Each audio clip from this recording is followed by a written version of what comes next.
Hello guys. सो आज के training session में हम देखेंगे कि हमारे पास जो कूपन्स मॉड्यूल है वो किस तरीके से काम करता है।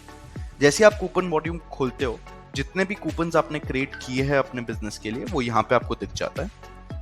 वेजी में कूपन किस तरीके से काम करता है कि सबसे पहले हमें एक क्रिएट न्यू कूपन करना पड़ता है। कूपन जैसे ही डिफाइन हो जाता है उसके बाद हमें थोड़े कूपन जनरेट करने पड़ते हैं। लेट्स से उस कूपन के मैं 100 क्वांटिटीज जनरेट कर रहा हूँ एंड जनरेट करने के बाद वो कूपन्स हमें असाइन करने पड़ते हैं कस्टमर्स को कि वो नेक्स्ट परचेज में वो कूपन रिडीम कर पाए।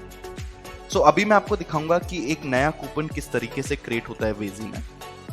सबसे पहले आप कूपन नेम दोगे। सो लेट्स से मैं गोल्ड कूपन नाम दे रहा हूँ। ये कूपन का प्राइस लेट्स से मैं 50 रुपीज रख रहा हूँ एंड रिडीम अमाउंट होगा 500 रुपीज। रिडीम अमाउंट का बेसिक मतलब क्या है कि जब वो कस्टमर हमें वो कूपन वापस देगा तो कितना अमाउंट उसका रिडीम होगा। रिडीम ऑन मंथली बेसिस अगर येस पे हो तो एक ऑप्शन खुल जाता है जहां पे जो पूरा रिडेम्पशन अमाउंट है वो हम मंथली बेसिस पे स्प्लिट कर सकते हैं। सो लेट्स से मैं ओवर 5 मंथ्स के लिए रख रहा हूँ ये कूपन, तो यहाँ पे आ जाएगा रिडीम अमाउंट इज 100 कि एक कस्टमर एक महीने में सिर्फ 100 रुपीज ही रिडीम कर पाएगा। Carry forward redeem amount to next month का मतलब है कि अगर एक महीने कस्टमर ने रिडीम नहीं किया है अपना कूपन सो वो अमाउंट कैरी फॉरवर्ड हो जाएगा नेक्स्ट मंथ के लिए। सो उसका नेक्स्ट मंथ का रिडेम्पशन अमाउंट 200 हो जाएगा अगर ये येस पे है। अगर ये नो पे होगा तो वो उस महीने अगर उसने रिडीम नहीं किया है तो उधर ही खत्म हो जाएगा वो coupon redemption amount. Minimum purchase limit है कि अगर कस्टमर 1000 या उसके ऊपर की शॉपिंग कर रहा है तो ही वो ये कूपन रिडीम कर सकता है। सिंगल टाइम यूज का मतलब है कि कूपन एक ही बार यूज हो सकता है उसके बाद वो खत्म हो जाएगा। अप्लाई ऑन इंटायर बिल मतलब ये कूपन पूरे बिल पे लगना चाहिए या नहीं। हम कूपन्स के लिए बारकोड भी जनरेट कर सकते हैं एंड ये बारकोड हम कूपन्स पे लगा सकते हैं। सो बारकोड स्कैनिंग के थ्रू ये कूपन लगेगा, रिडेम्पशन होगा इसका।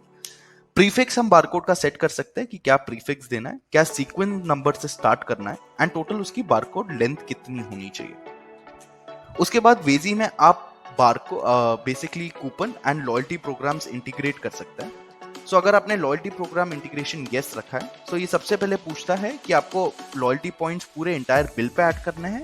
अगर आप इसको नो करोगे तो ये प्रोडक्ट वाइज आपसे पूछेगा कि जब ये स्पेसिफिक प्रोडक्ट का कूपन लगेगा तब उस कस्टमर के मोबाइल नंबर पे लॉयल्टी पॉइंट्स ऐड होंगे। इस तरीके से लॉयल्टी पॉइंट इंटीग्रेशन हो सकता है कूपन्स के साथ।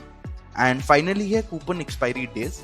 अगर ये येस पे होगा सो ये है कि कितने दिन में ये कूपन एक्सपायर हो जाना चाहिए। लेट्स से कूपन की वैलिडिटी 90 डेज है तो हम 90 लिखेंगे, मतलब 3 मंथ्स में कूपन एक्सपायर हो जाएगा।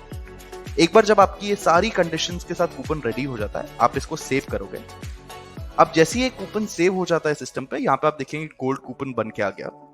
अब ये कूपन हमें जनरेट करना पड़ेगा।